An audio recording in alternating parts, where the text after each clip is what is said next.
কেন্দুলির মেলা পেরায় তখন আমাদের রাঙামাটির দেশে ফাগুনা হাওয়া বইছে। কচি পলাশের পাড়া রোদ উঠেছে ঝলমলা। সেই রোদ ধুলা পথে কানা বাউলের আখড়াই যাতে যাতে থমকে দাঁড়ালেন মাস্টার, কৃষ্ণনগরের সুধীর মাস্টার। বললে, তুই হরিদাসের লাতি কানু বাগাল না? গরু বাথানের গরু পাল খুলে গাছতলাতে বাঁশি ফুঁকতে যাইয়ে আমি ঠিক করে হাইসে ফেলেছি। মাস্টার বললে, শুন, তোকে একটা কাজ করতে হবে। বললাম, কাজটা কি বটে? বললে, তোকে একটা ছবি আঁকে দিতে হবে। ই বাবা, ছবি আবার কি আঁকবো হে?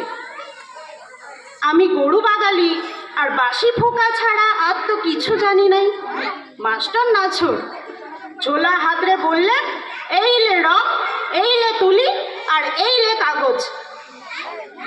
সকালবেলা গরু বাথানের মাঠে এক পাল গাই গরুর মাঝে আমি হা হয়ে ভাইলে বললাম, বাবুদের স্কুল ডাঙ্গাতে যাইয়া দেখ গে, আমার পাড়া কত ছেলেপিলেরা বসে বসে ছবি আঁকছে, দেদার ছবি।